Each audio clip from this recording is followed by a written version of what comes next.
Ça a commencé avec Abraham. Dans le livre de la Genèse, au chapitre 17, que nous allons lire quelques versets pour entrer dans la pensée.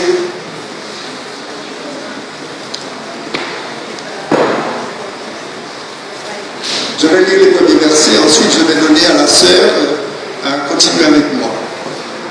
Dans le livre de la Genèse, au chapitre 17, et au verset 1er, je vais lire quelques versets et je vais m'arrêter là où il faudra. Ensuite, la sœur va continuer dans le verset 9 à 14. Mais je commence jusqu'au début. Genèse, chapitre 17, verset 1er. Lorsque Abraham fut âgé de 99 ans, l'Éternel apparut à Abraham et lui dit: Je suis le Dieu Tout-Puissant, marche devant ma face et sois intègre. J'établirai mon alliance entre moi et toi, et je multiplierai à l'infini.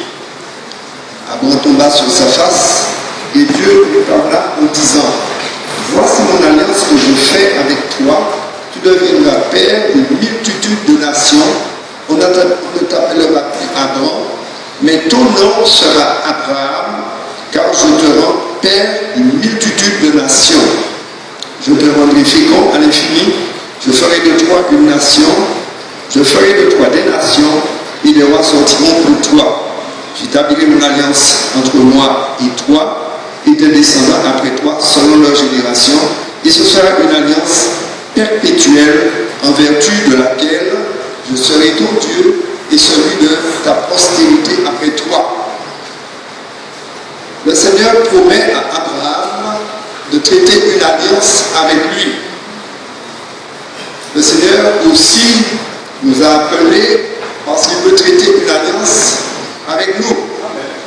Dieu nous a appelés chacun de nous d'une manière ou d'une autre. Dieu a promis, c'est une promesse. Il dit: Voici l'alliance que je ferai avec toi. Il n'a pas dit: Voici l'alliance que je traite avec toi. Nous sommes d'accord? Et cette alliance, quand elle sera établie, ça sera une loi perpétuelle. Une alliance, excusez-moi, une loi perpétuelle. La perpétuité, bien aimé, c'est quelque chose qui n'a pas de commencement, qui n'a pas de fin, n'est-ce pas? C'est une loi perpétuelle, à perpétuité. Mais non seulement pour Abraham, mais aussi pour les descendants, et pour, en tout cas, tous ceux qui seront appelés fils d'Abraham, de génération en génération, ça veut dire jusqu'à nous aujourd'hui. Je vais demander à la sœur maintenant, j'ai commencé par là, c'était pour vous présenter l'alliance, en tout cas pour vous présenter le projet, c'est le projet de Dieu. Amen. Dieu n'oblige à personne d'accepter de traiter alliance avec lui. Nous sommes libres de dire oui ou de dire non. Il y a des conséquences. Voilà. Et tout à l'heure, nous allons même voir les conséquences. Merci, pasteur Douanet. Et c'est pourquoi le pasteur Oudol vous a dit que j'ai commencé comme ça aujourd'hui. Et le mardi 23, je vais continuer avec vous. Merci de m'avoir accepté ainsi dans cet enseignement. Parce que c'est nécessaire pour l'Église. C'est nécessaire pour nous. Parce que pendant le temps de confinement, j'ai beaucoup étudié. Et je peux vous dire, je me sens tellement tout près du Seigneur. Et je voudrais que chacun de nous soyons aussi près du Seigneur que moi-même. Ce qui est bon pour moi est bon pour vous. Tu dois approcher comme toi-même pour l'amour de Dieu. Ma soeur, Genèse chapitre 17 maintenant, du verset 9 à 14. Genèse 17, 9, 14. Dieu dit à Abraham: Toi, tu garderas mon alliance, toi et tes descendants après toi, selon leur génération. C'est ici mon alliance que vous garderez entre moi et vous, et ta postérité après toi. Tout mâle parmi vous sera circoncis. Vous vous circoncirez, et ce sera un signe d'alliance entre moi et vous. À l'âge de 8 jours, tout mâle parmi vous sera circoncis selon vos générations, qu'il soit né dans la maison ou qu'il soit acquis à prix d'argent de tout fils d'étranger sans appartenir à ta race. On devra circoncire celui qui est né dans la maison et celui qui est acquis à prix d'argent. Et mon alliance sera dans votre chair, une alliance perpétuelle. Un mâle incirconcis qui n'aura pas été circoncis dans sa chair sera exterminé du milieu de son peuple. Il aura violé mon alliance. Amen. Amen. Nous allons voir que Dieu va traiter une alliance. Il avait fait la promesse à Abraham, il va traiter une alliance avec lui. Et voici maintenant qu'il traite l'alliance. L'alliance a un sens, bien aimé. L'alliance est l'alliance du sang. Il fallait la circoncision. Et par la circoncision, il y a effusion de sang. Vous avez vu, le sang va couler. Et c'est alors que Dieu va traiter cette alliance avec Abraham par le sang. Et je peux vous dire qu'en étudiant le sang, nous-mêmes, nous n'avons pas pu travailler sur ce projet que le pasteur avait mis en place concernant le sang, finalement, le sens prophétique du sang de Jésus. Mais le Seigneur n'arrête jamais son projet. Il continue toujours parce que nous avons besoin de comprendre ce que cela veut dire. Dieu va traiter l'alliance avec Abraham par le sang, le lien du sang. Et j'ai beaucoup étudié, c'est pourquoi il nous faut du temps. Parce que Dieu va utiliser des hommes. Et nous allons voir que lorsque Dieu a appelé Abraham, en lui faisant la proposition de laisser son pays, sa patrie, pour aller dans un lieu dont il lui donnera un héritage, Abraham a simplement dit oui au Seigneur, comme ceux ce matin qui ont eu la pensée, le désir de venir ici. C'est le Seigneur qui nous a incité ça dans votre esprit. C'est comme ça que Dieu fonctionne.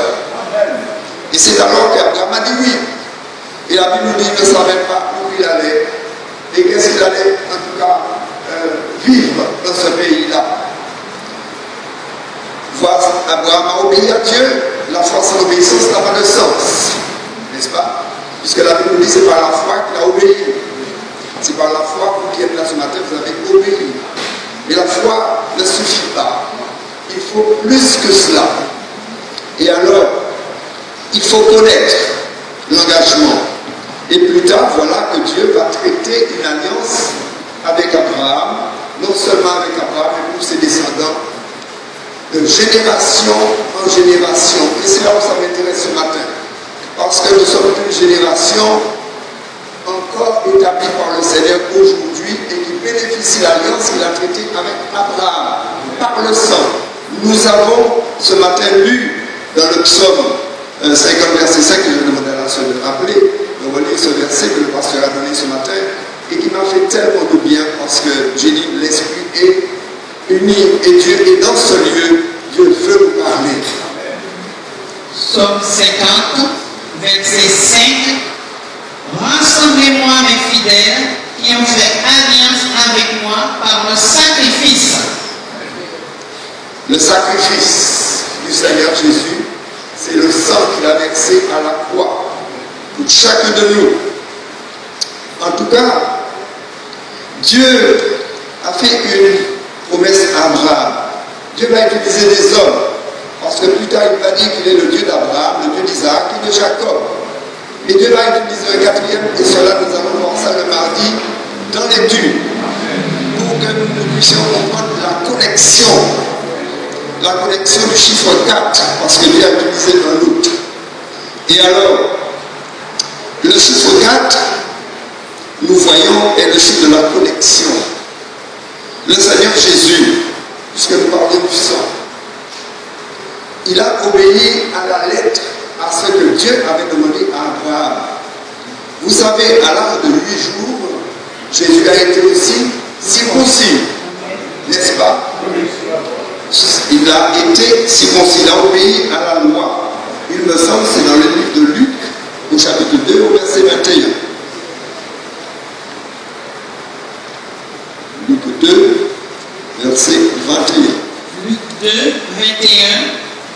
Le 8e jour auquel l'enfant devait être circoncis étant arrivé, on lui donna le nom de Jésus, nom qu'avait indiqué l'ange avant qu'il fût conçu dans le sein de sa mère. Amen. Amen.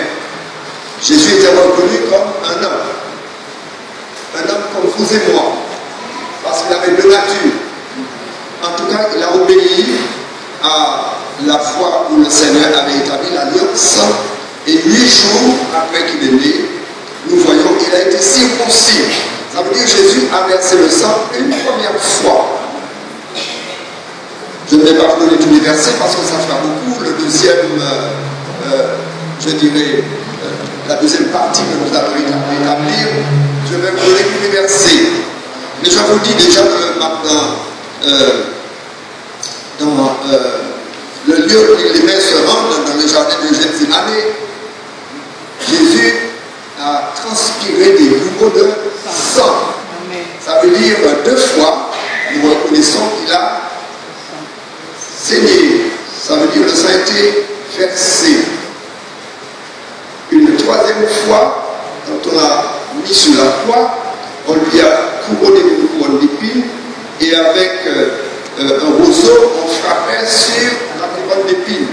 Ça veut dire, vous imaginez bien que le sang coulait sur son front et sur son corps. Il a été battu, flagellé. Ça veut dire 3 fois, le sang a déjà coulé. Nous sommes d'accord? La connexion que je cherche avec vous, je vous emmène dans le chiffre 4.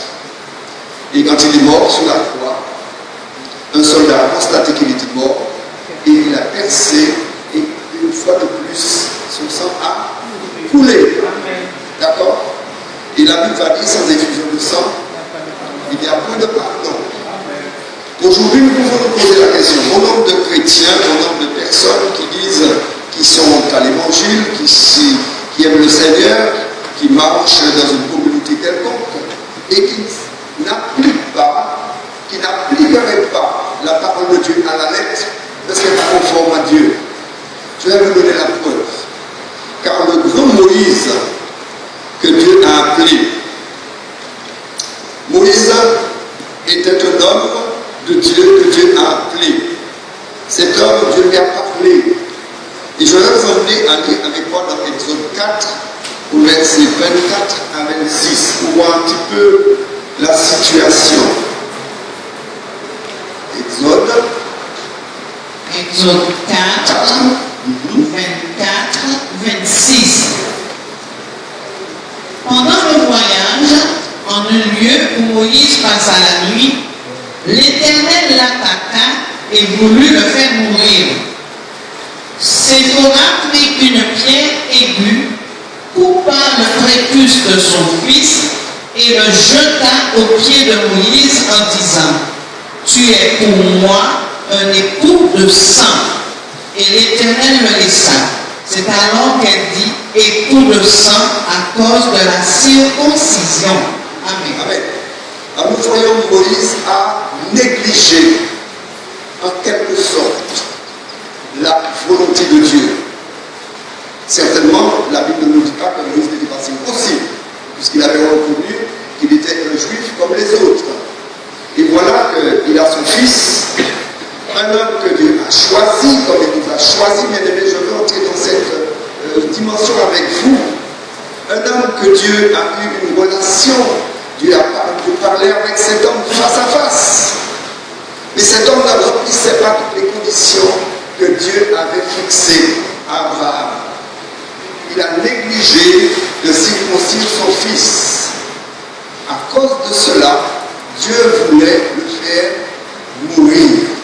Est-ce que vous comprenez ce que je dis bien?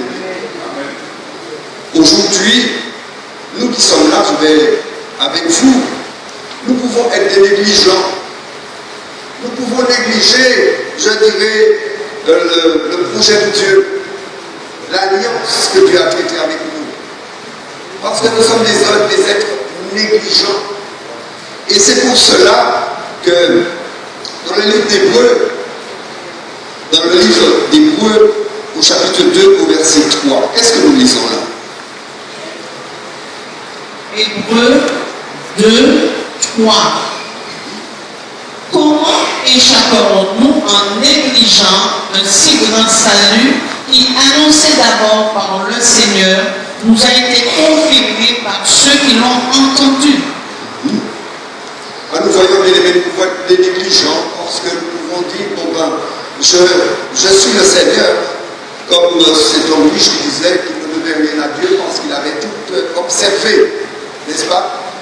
Mais nous devons nous appliquer à obéir à Dieu et le vivre à la lettre. À la lettre.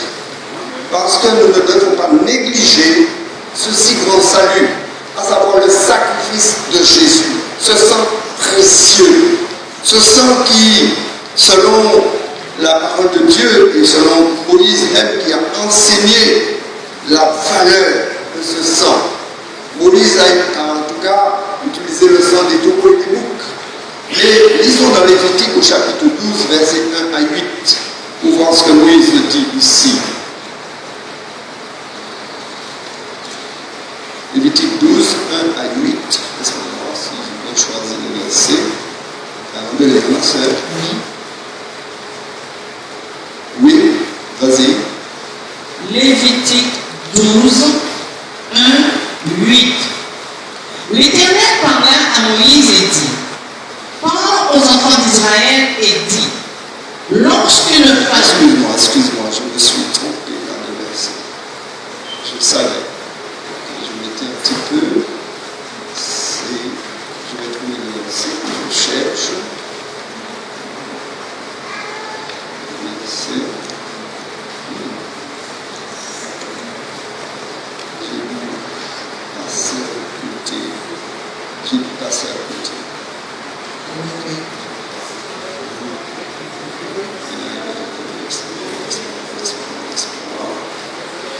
Non, j'ai du mal à noter le verset. Là où Moïse parle du sang, l'alliance que Dieu a traitée avec le peuple. Et là, c'est simplement la circoncision, c'est pas la même chose. Alors j'ai dû mal noter mon verset. Je vous demande de m'excuser, de me pardonner. Alors, mais c'est pas grave. Alors, nous voyons que le sang, la connexion, nous devons être en connexion avec Dieu, n'est-ce pas? Nous devons observer vraiment toutes ces recommandations, non seulement ces commandements, mais ces recommandations. Le sang de Christ a beaucoup de valeur. C'est ce que le livre d'Hébreux nous dit dans le chapitre 9, versets 13 à 15. Hébreux 9,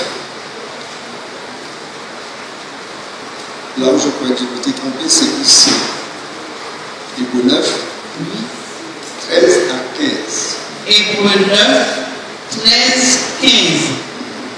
Car si le sang des taureaux et des boucs et la cendre d'une vache répandue sur ceux qui sont souillés sanctifie et procure la pureté de la chair, combien plus le sang de Christ qui, par un esprit éternel, s'est offert lui-même sans tache à Dieu, purifiera-t-il votre conscience des œuvres mortes afin que vous serviez le Dieu vivant?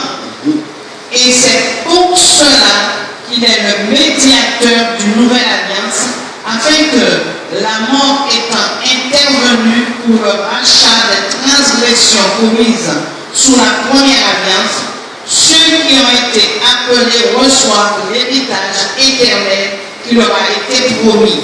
Amen. Amen. Alors nous voyons, si le sang des taureaux et des boucs et la sang des vaches répandue sur ceux qui sont souillés sanctifie et procure la pureté de la chair, la Bible nous dit combien, bien aimés, appliquons-nous à comprendre cela, combien le sang de Christ, parce que nous parlons du sang, nous parlons de l'alliance du sang, procure la pureté de la chair, combien plus le sang de Christ qui par un esprit éternel s'est offert lui-même sans tâche à Dieu, purifiera votre conscience. Il n'est pas question de la chair maintenant ici, il est question de notre conscience des œuvres mortes afin que vous serviez le Dieu vivant. Nous voyons que le Seigneur Jésus, il a accompli quelque chose d'extraordinaire pour nous. Parce qu'il était convenable que chaque homme soit circoncis d'une manière ou d'une autre, afin qu'il soit reconnu par Dieu. Malgré la circoncision, nous voyons, selon la parole de Dieu, que tous les hommes qui ont été circoncis n'étaient pas vraiment conformes à la loi, à Dieu, n'est-ce pas?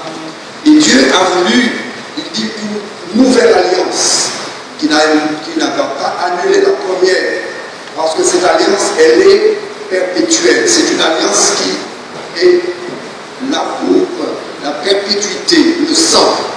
Mais nous voyons que le Seigneur Jésus a accompli quelque chose de plus extraordinaire pour nous. Le sang de Jésus est en tout cas suffisant pour que nous soyons sauvés, pour que nous soyons pardonnés. Mais il ne faudrait pas que nous puissions agir comme Moïse par négligence. Moïse était quelqu'un qui aimait le Seigneur, quelqu'un qui obéissait à Dieu, quelqu'un que Dieu avait choisi, comme il nous a choisi. Et par sa négligence, Dieu pouvait le tuer, bien-aimé. Si sa femme n'avait pas compris qu'il fallait circoncire l'enfant, Moïse pouvait perdre sa vie. Et nous voyons que le Seigneur nous a circoncis aujourd'hui d'une manière supérieure, parce qu'il nous a circoncis le cœur, n'est-ce pas? Nous sommes dans la circoncision générale, parce que le Seigneur a purifié nos cœurs et nous a circoncis. Ainsi, le sang de Jésus coule, je dirais même, dans nos veines, parce qu'il a dit que nous sommes son temple, il vit en nous. Et alors, le simple fait qu'il vit en nous, son sang coule dans nos veines, dans nos cellules. Alors, nous voyons toujours dans le livre d'Hébreux, au chapitre 9 que nous avons lu, et nous nous sommes arrêtés au verset 15, mais nous allons prendre maintenant le verset 19 à 24, dans ce même chapitre. Hébreux 9, 19, 24. Moïse, après avoir prononcé devant tout le peuple tous les commandements de la loi, prit le sang des veaux et des boucs avec de l'eau, de la laine écarlate et de l'hysope. Et il fit l'inspection sur le livre lui-même et sur tout le peuple en disant: ceci est le sang de l'alliance que Dieu a ordonné pour vous. Il fit pareillement l'inspection avec le sang sur le tabernacle et sur tous les ustensiles du culte.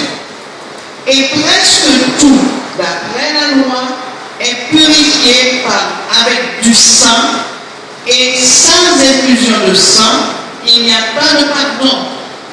Il était donc nécessaire, puisque les images des choses qui sont dans les cieux devaient être purifiées de cette manière, que les choses célestes elles-mêmes le fussent par des sacrifices plus excellents que cela.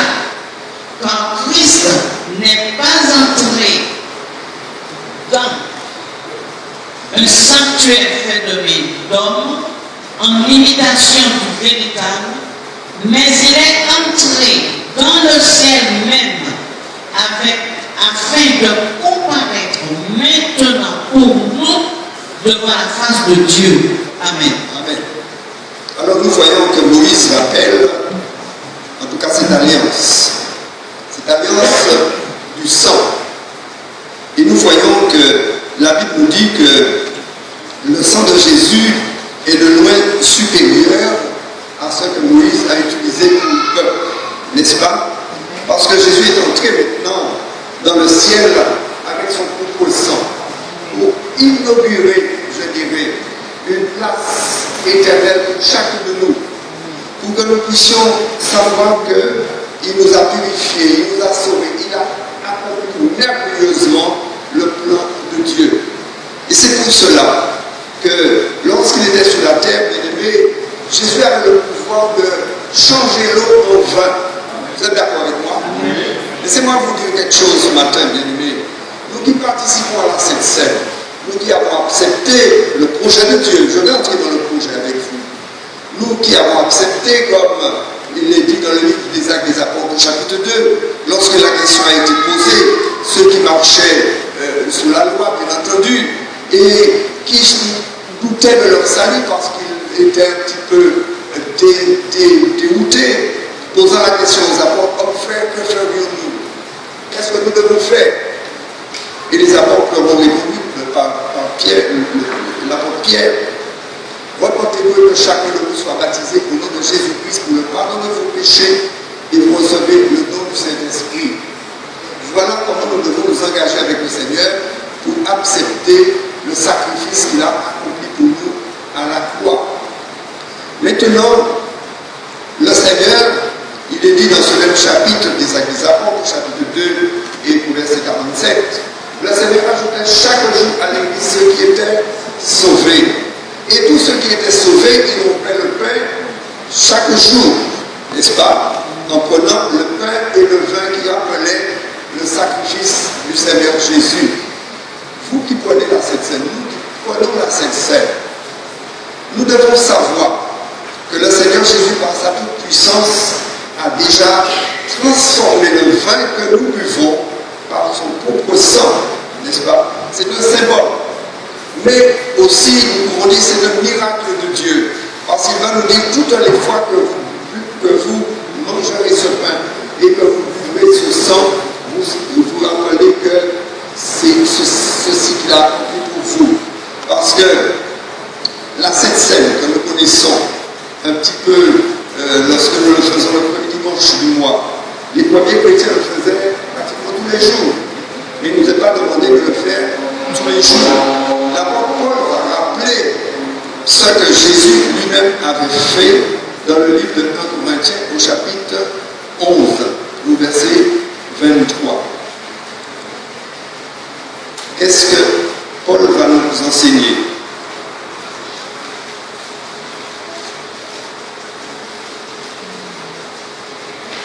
Corinthiens 11, 23. Et tu suis le diamètre quand tu l'auras fini. Car j'ai reçu du Seigneur ce que je vous ai enseigné. C'est que le Seigneur Jésus, dans la nuit où il fut livré, prit du pain et après avoir rendu grâce, le rompit et dit, « Ceci est mon corps qui est rompu pour vous. Faites ceci en mémoire de moi. » De même, après avoir soupé, il prit la coupe et dit, « Cette coupe est la nouvelle alliance en mon sang. Faites ceci en mémoire de moi toutes les fois que vous en boirez. Car toutes les fois que vous mangez ce pain et que vous buvez cette coupe, vous annoncez la mort du Seigneur jusqu'à ce qu'il vienne. C'est pourquoi celui qui mangera le pain ou boira la coupe du Seigneur indignement sera coupable envers le corps et le sang du Seigneur. » Merci ma soeur. Nous voyons ici que le Seigneur Jésus nous rappelle que le vin que nous buvons représente son sang, l'alliance du sang, que nous participons ensemble. L'Église participe à cela, bien-aimés. Et parce qu'il est dit aussi, car toutefois, vous imaginez cela, c'est quelque chose que nous faisons. Il est dit ici, cette coupe est la nouvelle alliance en mon sang. Une nouvelle alliance. Parce que c'est différent, n'est-ce pas? Nous n'avons pas besoin de couper une partie sur notre sexe, bien entendu. Il est question d'une nouvelle alliance en mon sang. Faites ceci en mémoire de moi toutes les fois que vous en boirez.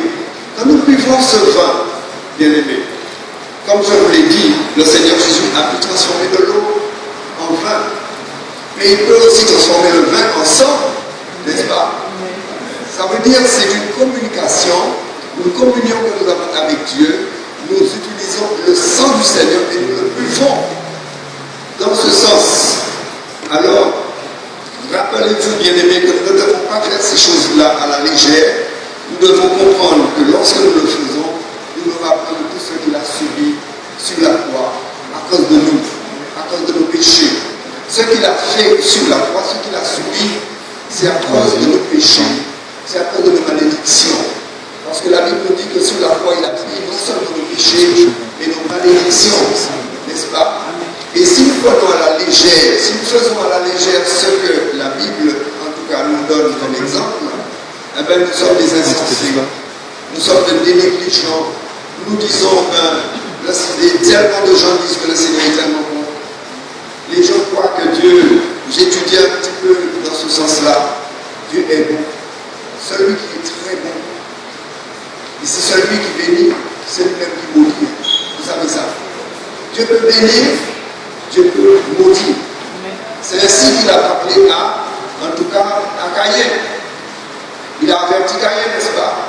Le péché est couché à la porte du cœur. Il domine sur lui.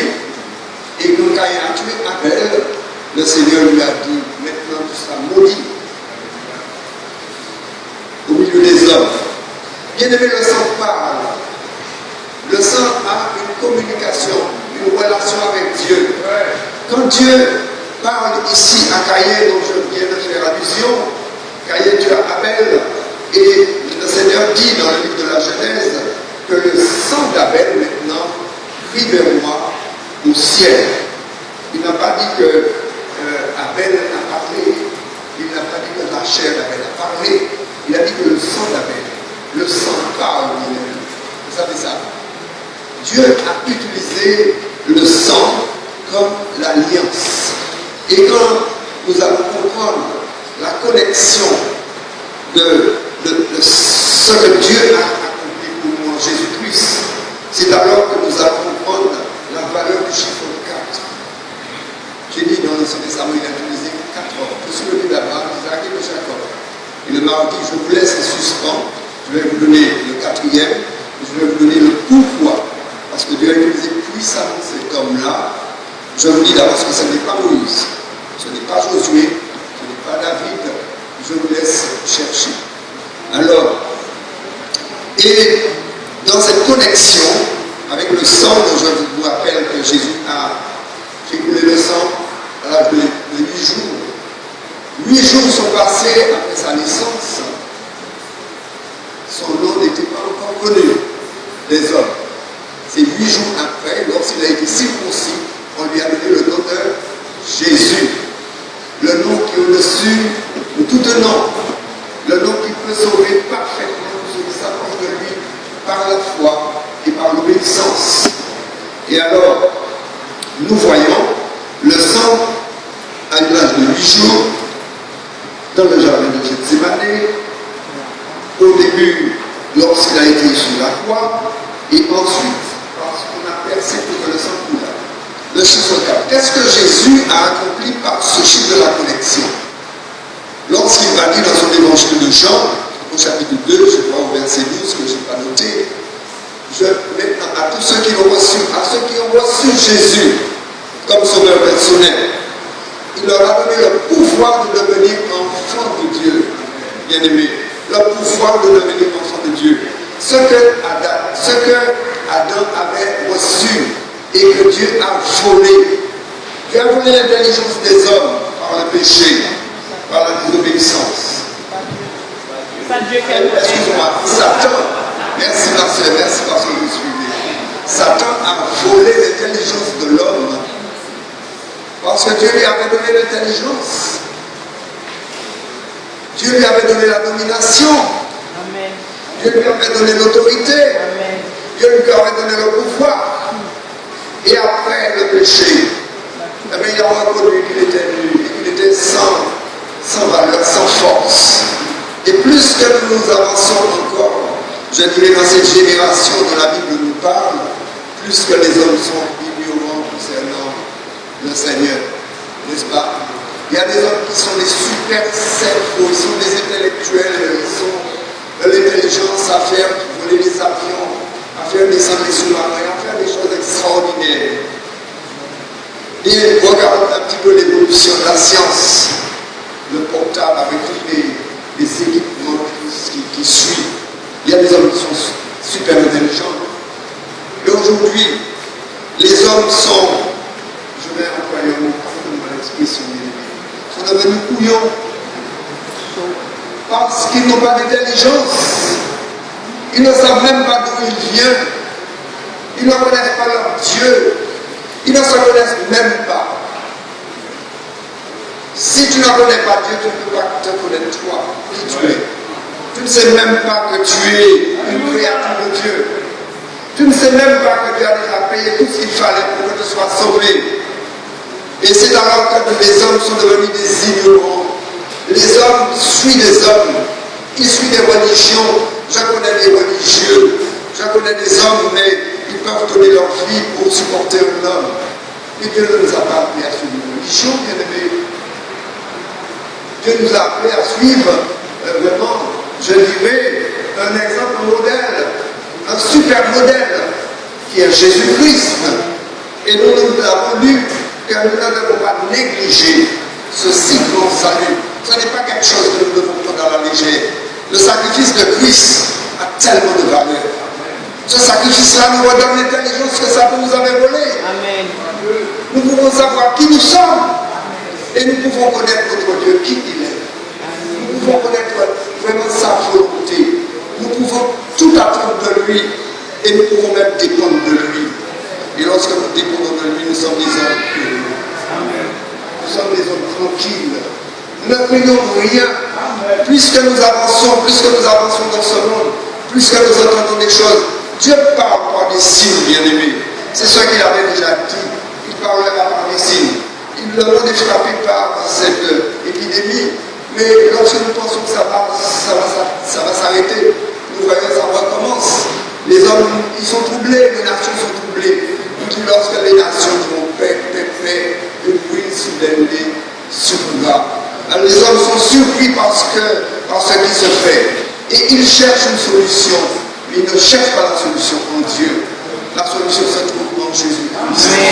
Et lorsque tu as Jésus-Christ et que tu es sous la puissance du sang de Jésus, la maladie ne peut pas te toucher. J'allais partout. J'allais dans les livraisons. Et je peux vous dire, il faut obéir à la loi.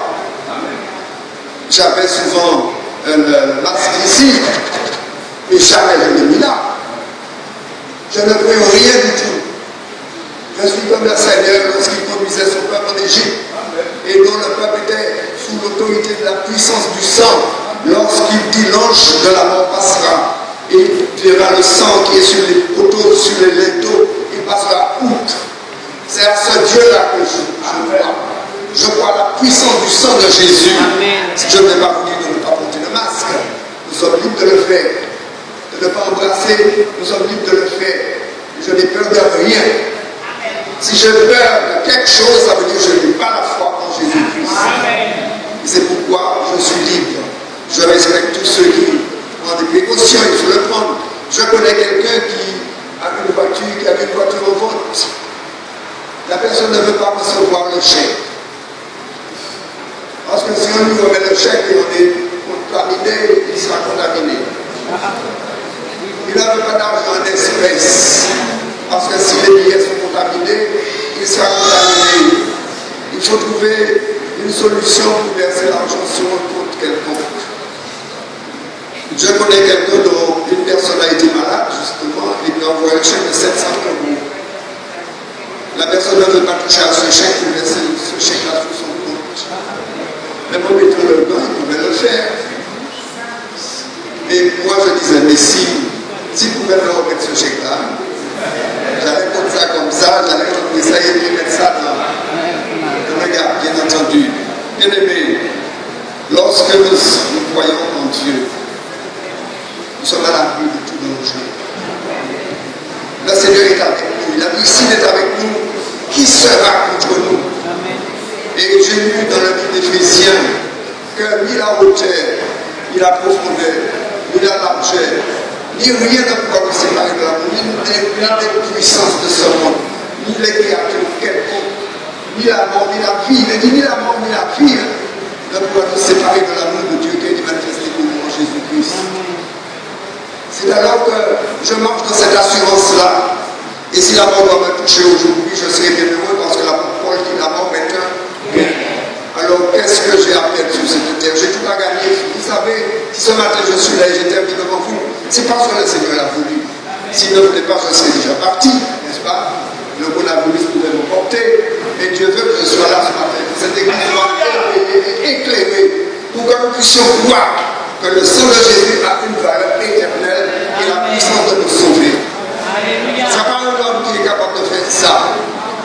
tu as vraiment compris ce que Jésus a fait pour toi, ne fais pas comme Moïse. Ne fais pas comme Moïse. Ne néglige pas. Ne dis pas Dieu va passer. Dieu va passer sur ça. Dieu ne passe pas sur sa parole. Il a dit que c'est ma parole qui vous jugera et c'est elle qui vous sauvera. C'est la parole de Dieu qui va nous sauver, bien-aimés. Si nous mettons cette parole en pratique, si nous reconnaissons que Dieu a traité une alliance par le sang, et le sang de Jésus a une puissance, un pouvoir éternel. Et c'est cette valeur-là, comme le pasteur a donné dans le psaume 50, il est venu pour rassembler son peuple par le sang. Dieu a voulu ce matin parler ici, par les intervenants. Alors comprenez-moi bien que nous devons, en tout cas, dire oui à Dieu, de dire que le Seigneur, il est merveilleux. On va lire un passage dans 2 Pierre 1, verset 3 à 11, qui nous concerne, bien aimés. Je ne serai pas trop long, puisqu'il est promis que nous puissions nous revoir. 2 Pierre 1, 3 à 11. 2 Pierre 1, 3, 11. Comme sa divine puissance nous a donné tout ce qui contribue à la vie et à la piété, au moyen de la connaissance de celui qui nous a appelés par sa propre gloire et par sa vertu, lesquels nous assurent de sa part les plus grandes et les plus précieuses promesses, afin que par elles vous deveniez participants de la nature divine, en fuyant la corruption qui existe dans le monde par la convoitise. À cause de cela même, faites tous vos efforts pour joindre à votre foi la vertu, à la vertu la science, à la science la tempérance, à la tempérance la patience, à la patience la piété, à la piété l'amour fraternel, à l'amour fraternel la charité. Car si ces choses sont en vous et y sont avec abondance, elles ne vous laisseront point oisifs ni stériles pour la connaissance de notre Seigneur Jésus-Christ. Mais celui en qui ces choses ne sont point est aveugle. Il ne voit pas de loin. Et il a mis en oubli la purification de ses anciens péchés.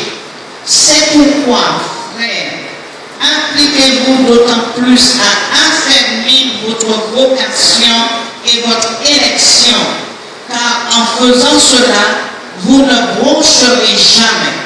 C'est ainsi, en effet, que l'entrée du royaume éternel de notre Seigneur et Sauveur Jésus-Christ vous sera pleinement accordée. Amen. Amen. Alors nous voyons que nous avons, après des efforts, n'est-ce pas, nous avons à chercher à connaître la connaissance, à connaître le Seigneur. Nous avons besoin de connaître sa promesse. Nous avons besoin de la connaissance de notre Seigneur Jésus-Christ pour croire que vraiment il a tout accompli pour nous, n'est-ce pas? Je vais vous dire qu'il a non seulement le pouvoir, mais il a l'autorité de le faire. Et c'est pourquoi, en ce matin, nous pouvons dire tout simplement que ce que le Seigneur a accompli pour nous en Jésus-Christ, l'homme Jésus, on a dit ça, l'homme Jésus, parce qu'il était un homme parfait, n'est-ce pas, comme vous et moi, mais il avait notre nature que nous n'avons pas. Lorsque je vois que même sur la croix, lorsqu'il y a l'homme qui était aussi à côté de lui, crucifié, qui lui dit, Seigneur, souviens-toi de moi, quand tu reviendras dans notre règne. Il lui a répondu, dès ce soir, tu seras avec moi. Ça veut dire Dieu, il est éternel, il est esprit et il ne meurt jamais. Il est venu en homme parce que dans le livre de Philippiens, il est dit, existant en forme de Dieu. Il est venu en prenant la forme de serviteur.